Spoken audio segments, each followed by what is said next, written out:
wabarakatuh. Alhamdulillah wassalatu wassalamu ala Rasulillah wa ala alihi washabihi wa wala ma ba'du. Ingkang sangat kula mulyakaken para jamaah Masjid Al-Maghfirah ingkang mugi-mugi sedaya pinaringan sehat wal afiat. Alhamdulillah kula kali panjenengan secara kajian fikih runtutan setelah mengkaji tentang air, tentang tata cara bersuci, maka kula kali panjenengan masuk pada inti ibadah, yakni salat. Terus kula kali panjenengan ada ulama mengatakan mekaten, hakikat hidup kita niki menunggu waktu salat. Salat duhur, asar, maghrib, isya, subuh. Di sela-sela niku kula kali panjenengan ngisi dengan ibadah bekerja, ngisi dengan ibadah bersama keluarga, tapi intine urip niki, intinya hidup niku kula kali panjenengan menyembah beribadah kepada Allah. Nah, salat niku ada waktunya. Salat niku ada aturannya. Di antara aturan tentang salat meniko adalah perihal waktu. Ten ayat niki sekedap kok terputus niki. Ten ayat berkaitan dengan perintah salat, kula kali panjenengan kemudian diperintahkan untuk menjaga waktu salat. Waktu salat menika kula kali panjenengan ditentukan oleh Nabi, diatur oleh Nabi dalam pelaksanaannya. Niki ayatnya ten ayat Al-Qur'an, fa aqimus shalah, maka dirikanlah salat, laksanakanlah salat. Innas salata kanat 'alal mu'minina kitaban mauquta. Sesungguhnya pelaksanaan salat menika enten waktunya, hukumnya wajib dan ada waktunya. Pada intinya kula kali panjenengan waktu salat niku ten mriki enten mulai dari terbit fajar di ufuk timur, mantun niku agak siangan salat duha, di puncak siang hari meniku ada salat duhur, kemudian ketika matahari sudah mulai ke arah barat condong mangke enten waktu asar, kemudian ketika terbenam waktu isya, waktu maghrib. Setelah kondisi alam niki menggelap, maka kemudian waktu isya. Terus kula kali panjenengan jangan berpikiran, oh ini tidak ada gunanya kita mempelajari ini. Kenapa?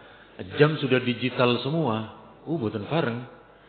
Kula kali panjenengan harus tahu kenapa jam digital, kenapa jam penanda waktu salat niku, kenapa kok jam 12, kenapa kok jam 3, jam setengah 4, kenapa kok setengah 6, jam 6. Niku kula kali panjenengan harus tahu syariatnya.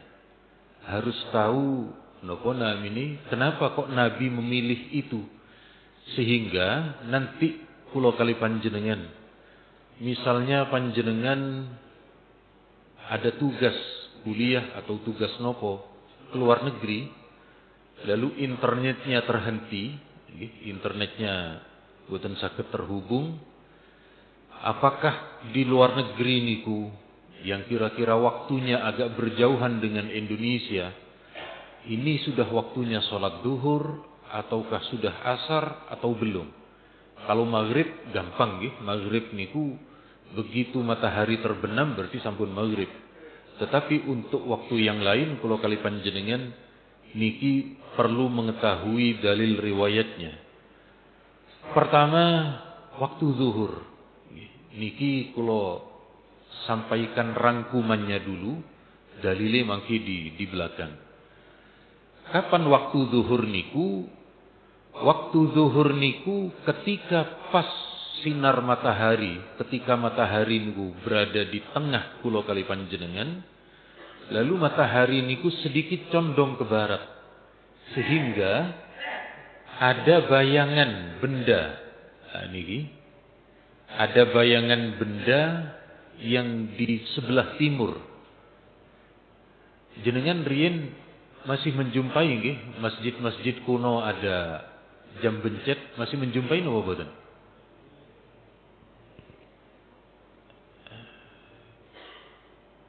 Kok terputus nggih? Napa biasa aman-aman mawon sekedap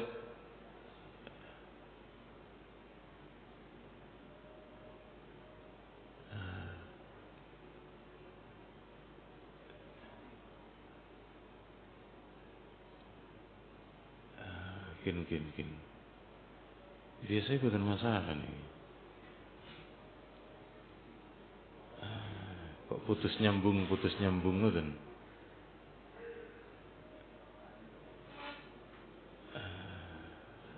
Terus kula kali panjenengan kalau dulu kita menjumpai zaman masjid orang tua kita dulu, niki namanya jam bencet niki. Kula boten sumerep kenapa kok disebut bencet. Tapi hampir semua sak niki sampun dipugar niki. Nah, niki ketika ada satu benda dia memiliki bayangan di sebelah timur karena matahari sudah condong ke barat, maka kemudian sampun melebet waktu sholat duhur. Batasnya sampai kapan? Sampai bayangan suatu benda sama dengan panjangnya benda tersebut. Jadi misalnya benda niki 10 cm atau 20 cm, lalu karena matahari terus berjalan ke barat, maka bayangan ketika sudah sampai setara dengan panjangnya benda tersebut, maka sampun berakhir zuhurnya. Maka kemudian berikutnya masuk ke waktu asar. Nah, ini. Waktu asar niku adalah ketika bertambahnya bayangan lebih panjang daripada benda yang berdiri tegak. Nah, terus misalnya nggih panjenengan ke sebuah negara yang kula kali panjenengan, jangankan ke sebuah negara di negara lain, ke sebuah pulau, ke sebuah provinsi yang kula kali panjenengan berada di pedalaman, niku nggih kanten tinggal napa namine napa ngetegaken niku bahasa Indonesia ini napa, Pak? Tinggal menegakkan atau mendirikan satu benda, nggih, satu benda niku jenengan tancepaken, lalu bayangane jenengan garis, nggih. Bayangan sebuah benda niku jenengan garis. Lalu benda niki ditidurkan. Ketika ditidurkan, wow, ada tanda bekas yang lebih panjang, berarti sampun asar niki, sampun sore. Jadi sekali lagi, nek panjenengan sepanjang pulau Jawa niki, Pak, niku aman, Pak. Nopo azan berkumandang di mana-mana. Nggih, kula kali panjenengan enten waktu salat abadi niku aman. Sepindah malih alhamdulillah di Pulau Jawa niki kula kali panjenengan tidak kekurangan tanda-tanda salat. Tapi sekali lagi suatu saat kula kali panjenengan nopo keluar daerah, nopo kemudian berada di daerah pedalaman, maka kula kali panjenengan tetap iki saya sudah tahu waktunya, caranya begini, lan sak piturutipun. Kemudian maghrib niku matahari terbenam. Matahari terbenam pun gampang niku, Pak, paling gampang niki maghrib. Sebelum pandemi kula nate ngaji bersama dengan Mako Armatim nggih, Markas Komando Armada Timur ten Angkatan Laut mriki di Surabaya niku menjelang Ramadan, Pak.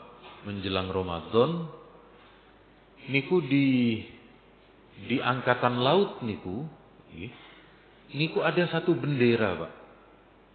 Satu bendera niku kalau matahari terbenam, maka bendera niku langsung otomatis berdiri. Nah, saat niku jenderalnya, kula supi nama beliau, pun pensiun saat ini. Jenderalnya niku bilang, ini kalau kami di laut, kami sedang berpuasa, tidak perlu menunggu maghrib. Loh kok bisa Pak? Itu otomatis itu. Begitu matahari terbenam, jedek ngoten pancen berbunyi saat niku. Napa namine? Bendera niku tegaknya niku berdiri. Kalau itu sudah terbuka otomatis berarti sudah maghrib. Jadi pasukannya niku untuk azan maghrib nunggu niku, nunggu napa namine? Nggih, ada bendera tegak. Kalau panjenengan menggunakan Google Map, begitu gelap, nggih. Begitu gelap niku berarti sampun matahari terbenam. Cuma untuk Google Map kula nate niteni niku napa bahasa Indonesianya, Pak? Mencermati, nggih niku agak telat sekian menit, nggih, sekian menit. Jadi azan maghrib baru beberapa 2 atau 3 menit niku tiba-tiba Google Map niki menjadi mode gelap, menunjukkan sampun malam. Kemudian Isya niku kapan? Isya niku ketika awan-awan menjadi gelap gulita, nggih, menjadi peteng, Pak. Panjenengan ketika awal maghrib niku kan awan niku tasik wonten kekuning-kuningan, tasik wonten kemerah-merahan.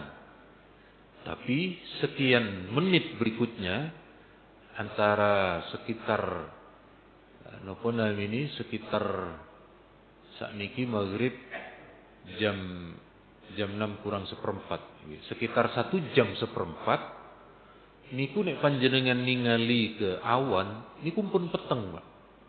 Nah, ketika pun peteng itulah baru kemudian disebut Isya. Pun boten enten napa namine kemerah-merahan atau kekuning-kuningan di atas awan niku berarti sampun masuk awal Isya. Mantun niku subuh.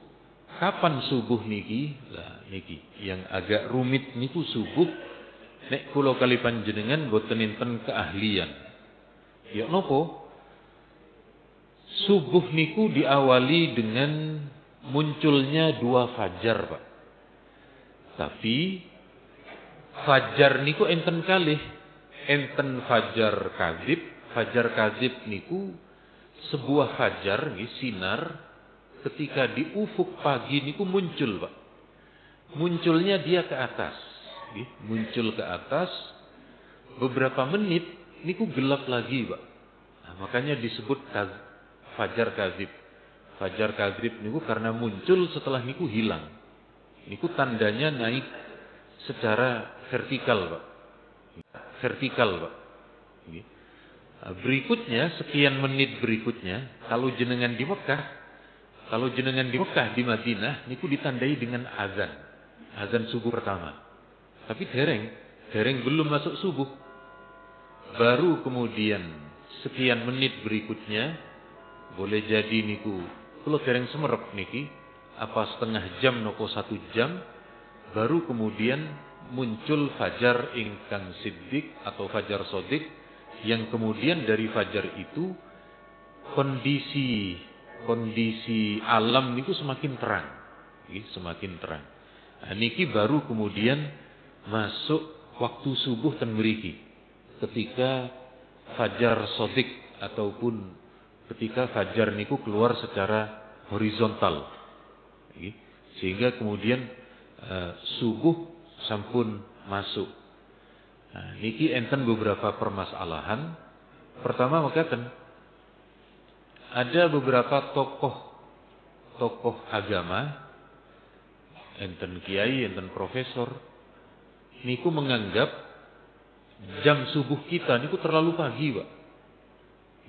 Ada niku beberapa waktu lalu tuduhan mekaten, tapi masih terus beliau sampaikan.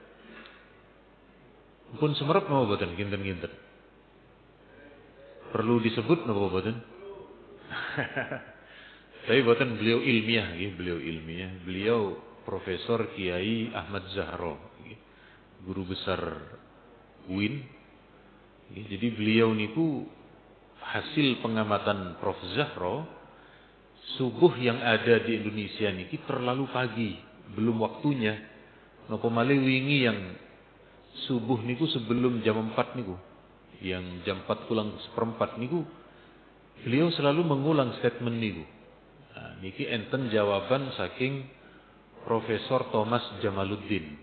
Prof Thomas niku riyin ketua Badan Antariksa. Antariksa penerbangan niku. Beliau menjawab pun leres. Subuh yang sudah beredar waktunya niku pun leres. Sampun leres, beliau nulis artikel kathah niku. Nek bab niku kula boten sepinten ngerti, Pak, sebab niku ilmu astronomi, niku ilmu hisab. Kula boten ahli di dalam teknis ilmu perhisaban. Nek riyin tasik nom-nomani kula pernah menjadi ahli hisab tapi nggih. Ahli hisab sing ngeten lho. Sakniki pun boten ahli hisab. Semerep napa boten Pak ahli hisab? Minar raqi'in nggih. Rokok riyin nggih. Sakniki alhamdulillah sampun pola hidup sehat, Pak. Nah, jadi niku yang disampaikan oleh beberapa pakar kita. Intine kula kali panjenengan ketika sampun azan subuh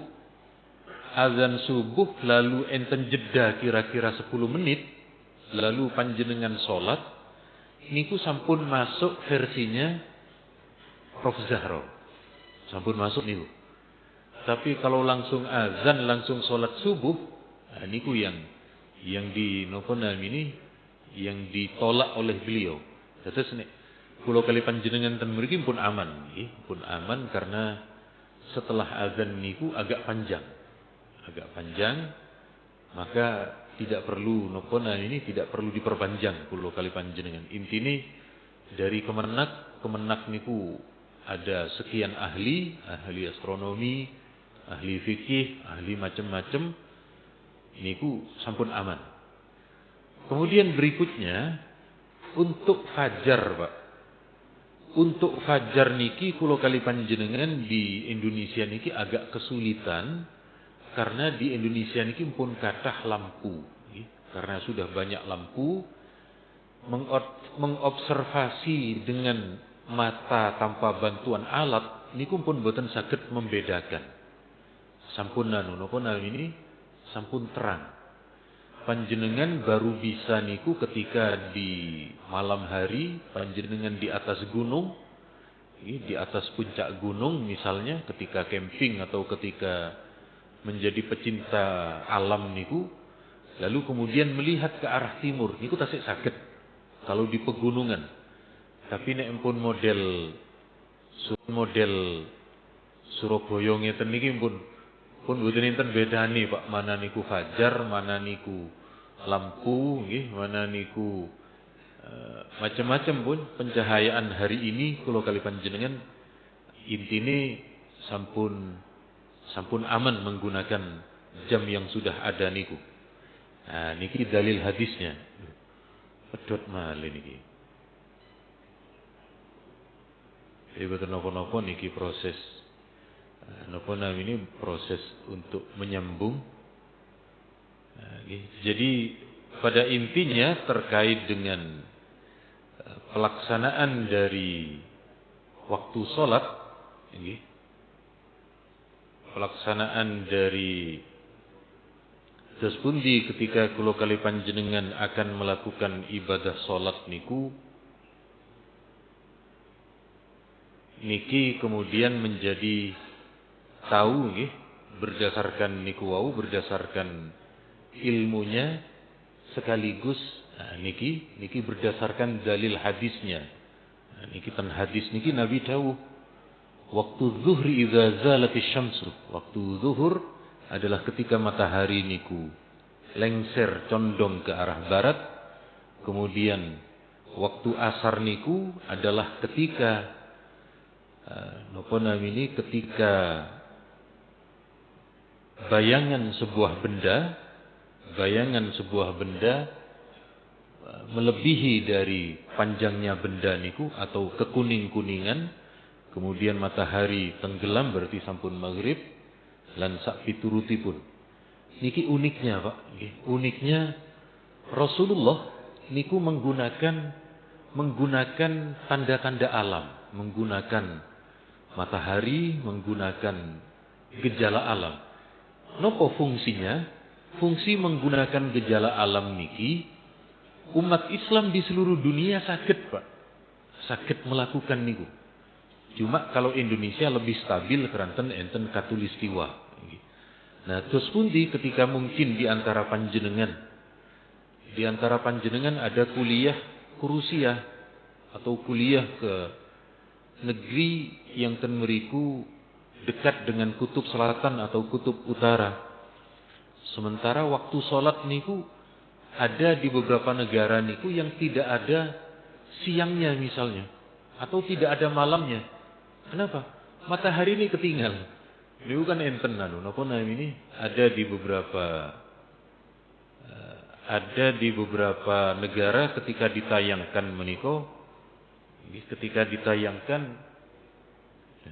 mriki pun connect mriki. Jadi kadang pakai kabelnya juga napa ini bukan stabil juga. Sekedap proses nek damel kabel niki kadang napa ini konektornya niku kadang ada sedikit bermasalah. Tapi boten lebih mudah cara koneksinya.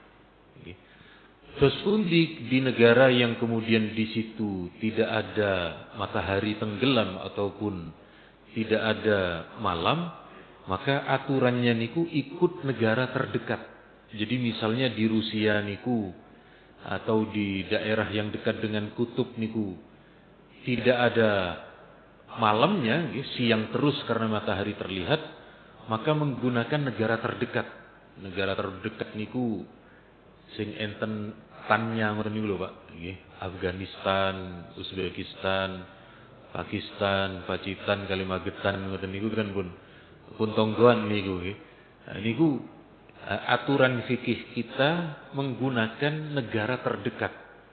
Di negara terdekat waktu maghribnya jam pinten.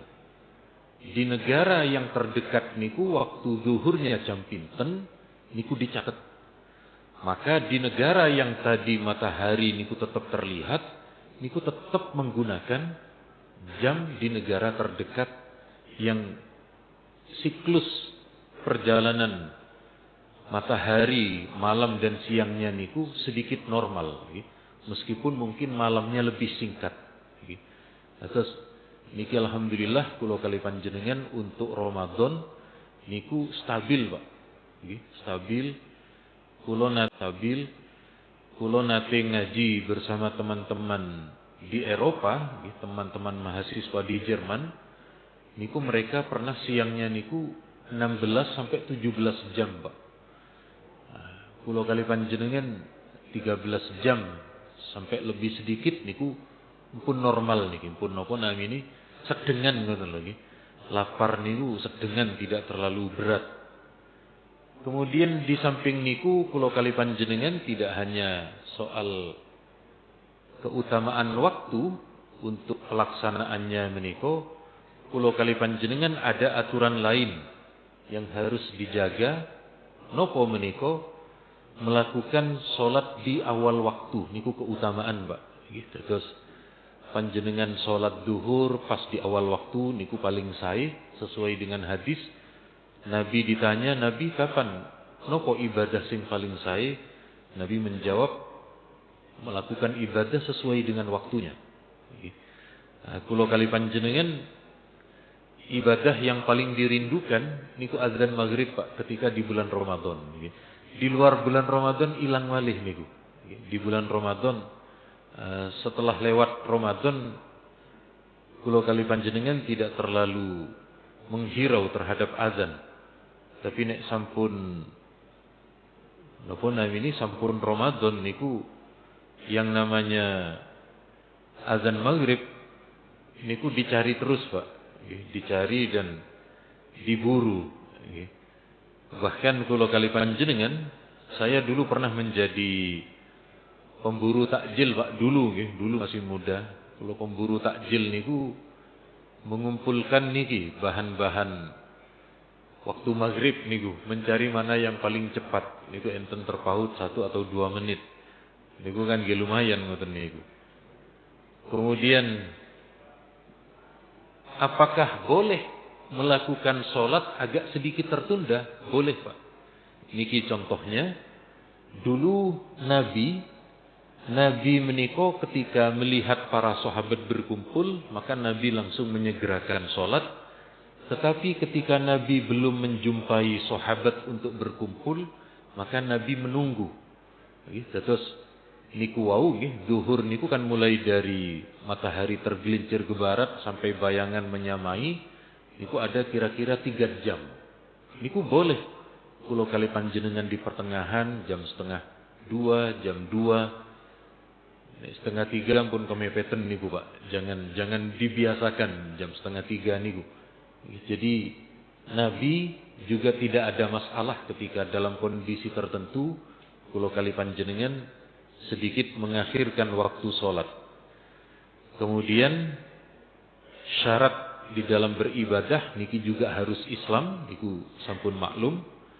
Kemudian ibadah sholat niki harus dilakukan oleh mereka yang akalnya masih sehat, masih normal Pak. Makanya kalau ada orang pikun, niku sampun tidak dipaksa. Karena orang pikun niku sampun tidak ingat terhadap waktu, tidak ingat dengan kondisi sholat lan sak piturutipun. Saya punya nenek, salah satu nenek kami niku ada yang sudah sepuh, tetapi sampun pikun. Niku Pak, nek giliran sholat tetap sholat Pak. Cuma ndak ingat niki, ndak ingat soal waktu, soal rakaat juga terkadang masih belum ingat. Nah, niki yang menjadi kewajiban di dalam beribadah niku, hukum mukallaf niku tidak berlaku bagi 3 orang. Sinten mawon? Bagi anak kecil sampai tumbuh dewasa, bagi orang tidur. Nah, kalau ada orang ketiduran, niku masih ditolerir Pak, sampai dia terbangun.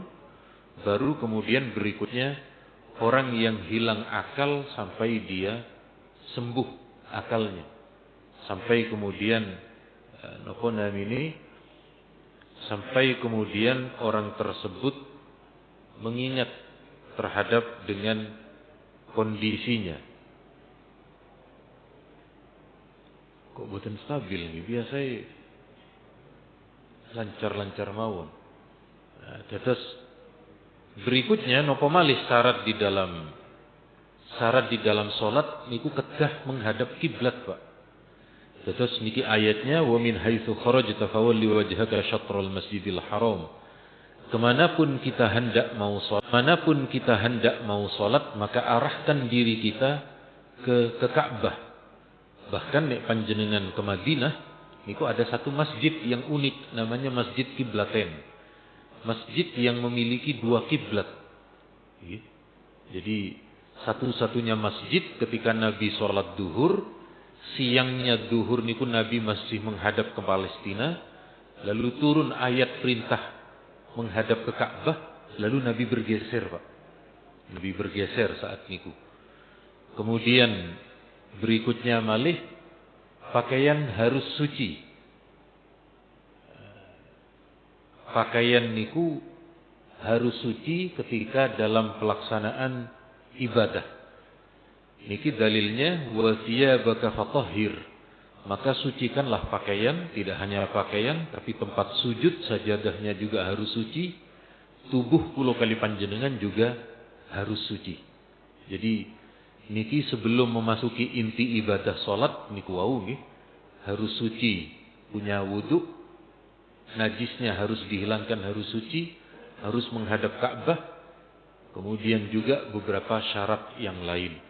Sehingga insyaallah nanti ketika Ramadan kita akan membahas berkaitan dengan tata cara salat dan semacamnya.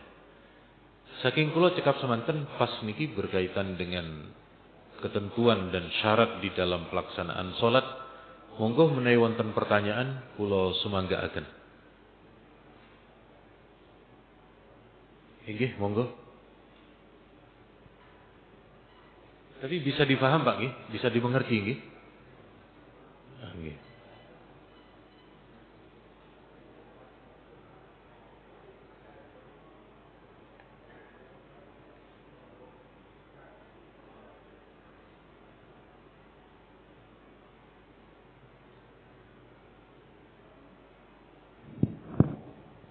Assalamualaikum warahmatullahi wabarakatuh. Waalaikumsalam. Mengenai masjid Qiblatain, Pak. Ya, saya tadi mendengar bahwa Nabi bergeser. Ya mungkin saya nggak bisa membayangkan. Waktu sholat turun wahyu, terus ganti kiblat. Dan Nabi bergeser, nanti bergerak. Karena status imam, mungkin waktu itu kan Nabi jadi imam. Imam kan harus berada di depan makmum. Itu saya nggak bisa membayangkan bagaimana prosesnya itu saja. Assalamualaikum warahmatullahi wabarakatuh. Waalaikumsalam warahmatullahi wabarakatuh. Matur nuwun. Jadi betul, nggih. Riwayat yang kita terima terkait dengan peralihan kiblat setelah ayat niki turun, niku yang bergerak berpindah niku namung Nabi, sahabat boten. Sahabat tidak ikut bergerak. Kan agak nggih, napa ini perpindahannya niku agak niki. Bukan berarti kemudian Nabi bergeser lalu sahabat terus boten, namung Nabi mawon. Nabi mawon yang kemudian bergerak bergeser.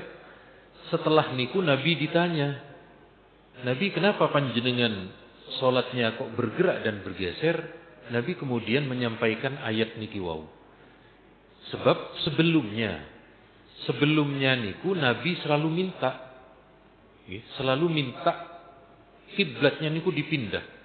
Kan awalnya Rasulullah niku kan menghadap ke Ka'bah nggih.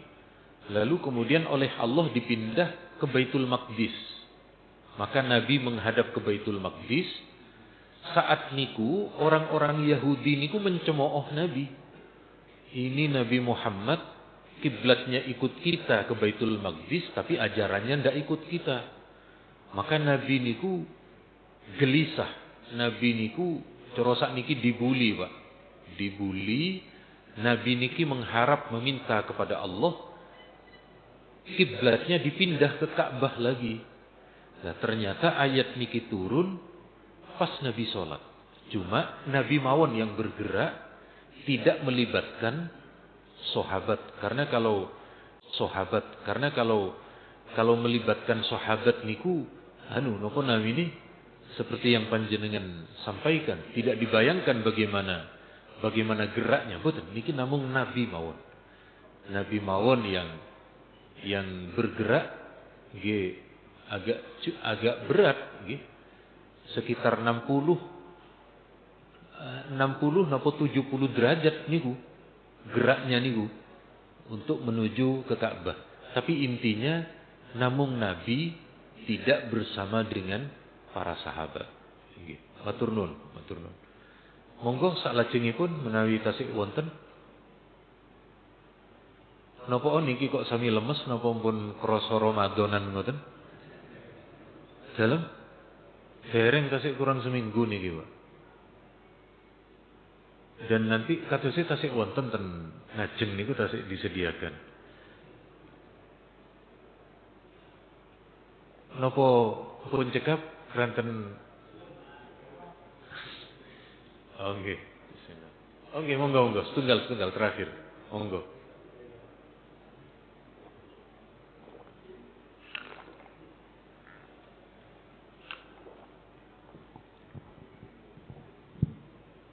Assalamualaikum warahmatullahi wabarakatuh. Waalaikumsalam. Mengenai sholat tepat waktu, Kiai. Nggih. Yang tadi kan diutamakan untuk sholat di awal waktu. Di samping itu kalau bisa diutamakan juga dengan berjamaah. Nah kadang di desa atau di kampung itu terkadang sholat asar atau zuhur mungkin itu adanya tidak di awal waktu. Jadi misalkan waktunya jam 3, itu azan di masjid itu setengah 4 atau mungkin jam 4. Ya mungkin karena kesibukan takmirnya atau apa. Nah, kita pada saat seperti itu kita utamakan bagaimana di awal waktunya. Kalau kita sholat sendiri kan di awal waktu, atau kita nunggu masjid jamaah nanti jam 4. Kita lebih diutamakan yang ikut yang mana, yang awal waktunya atau jamaahnya. Inggih, matur nuwun. Leres kula kali panjenengan kalau di kampung zuhur niku kadang orang-orang masih ke sawah nggih. Kemudian sore tasik istirahat sehingga kadang asarnya niku setengah 4. Kula di pondok kula riyin, kula kan mondok di Kediri nggih, mondok di Gus Kausar. Terus Gus Kausar niku riyin satu kelas kali kula. Cuma kala kanteng, kala pinter, kala sembarang kalir nggih boten napa-napa kula tetep ngeten niki mawon. Nah, di pondok kami niku asarnya niku jam 4. Jam 4 karena memang untuk memberi waktu lama siang, istirahat siang bagi santri. Jadi sekolahnya niku sampai jam 12. Mentun niku salat niku diberi waktu qailulah istirahat siang baru jam 4 niku. Lebih didahulukan mana kita sholat sendiri di awal waktu atau nunggu berjamaah meskipun tidak awal waktu tet. Napa awal waktu tet niku? Nggih pas ngoten lho nggih. Agak sedikit bergeser setengah jam atau 1 jam.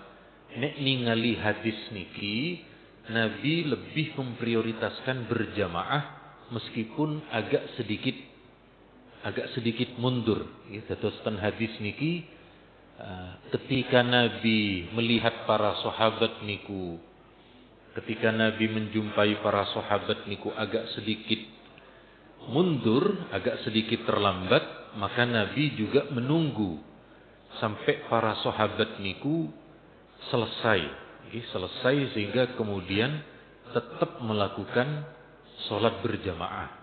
Terus Nabi tetap mendahulukan jamaahnya. Tapi lebih sering di awal waktu dan berjamaah. Tapi pada intinya boten napa-napa untuk mendahulukan sholat berjamaah. Kemudian nuwun sewu niki kula kali panjenengan untuk benjing nggih, untuk Jumat yang akan datang niku kula kali panjenengan kemungkinan besar nggih, peluang kemungkinan besar niku akan terjadi perbedaan nggih, akan terjadi perbedaan antara penganut mazhab hisab dengan mazhab ru'yah nggih. Terus sekedap ten pundi ten mriki kula kali panjenengan terus pundi terkait dengan pelaksanaannya benjing ketika Jumat yang akan datang niki. Terus sekedap kula vele supe ngeten mawon pun. Terus niki tetap menjadi pegangan kula kali panjenengan nggih. Berpuasalah ketika berhasil melihat hilal. Kalau kemudian hilal niku mendung tertutup awan, maka sempurnakan 30 hari. Benjing informasi yang kita dapat satu-satunya tempat yang memungkinkan berhasil untuk ru'yah niku di Aceh. Tetapi kemungkinan tertutup awan juga tebal, juga tinggi maksudnya. Terus benjing niku nek di Aceh niku gagal untuk dilihat, maka kula kali panjenengan puasanya hari Ahad. Tapi nek ten Aceh niku berhasil, maka serempak untuk bisa berpuasa. Tapi masih memungkinkan dari tempat yang lain untuk berpuasa. Kemudian bagaimana dengan niki? Bagaimana dengan ilmu hisab? Ilmu hisab niku pencetusnya pertama kali niki namanya Al-Mutarrif namanya. Al-Mutarrif niki min kibari tabi'in, salah satu pembesar dari kalangan tabi'in. Terus di fikih niku cuma dengan dua cara. Cara ru'yah, cara hisab. Ru'yah pun enten hadisnya, hisab enten pendapat dari perorangan kalangan tabi'in. Sing boten enten dalil niku Pak abuge boten enten dalilnya. Atau yang dipakai oleh Jamaah An-Nadir di Sulawesi. Dia pakai gelombang laut niku boten enten niku. Kemudian ada lagi Jamaah Tarekat di Padang niku boten semerep pakai tanda alam nopo, niku juga tidak dikenal. Terus secara fikih kula kali panjenengan minimal cara yang dibenarkan niku adalah hisab, tetapi kula kali panjenengan selama masih memungkinkan adanya ru'yah, tetap kula kali panjenengan mengikuti ru'yah sebagaimana di dalam hadis ingkang begitu populer. Dulu para sahabat juga sama mencari hilal. Begitu hilal niku berhasil dilihat, dilaporkan kepada Nabi, lalu Nabi menetapkan. Nabi menetapkan niku namanya isbat Pak. Benjing gengoten, beberapa ormas dan beberapa kantor kemenak akan melakukan ru'yah. Setelah ada yang berhasil lalu melapor ke negara, oleh negara kemudian ditetapkan. Dalam hal ini adalah Kementerian Agama. Saking kula cekap semanten matur nuwun, mugi-mugi Ramadan kali ini kula kali panjenengan bisa menjalankan ibadah dengan sebaik-baiknya, tetap diparingi sehat walafiat. Yang masih diberi ujian penyakit, mugi-mugi nanti bisa dengan cara fidyah dan cara-cara yang lain. Amin Allahumma amin. Cekap semanten, subhanakallahumma bihamdika asyhadu an la ilaha illa anta astaghfiruka wa atubu ilaik. Nyunakengi pangapunten. Assalamualaikum warahmatullahi wabarakatuh.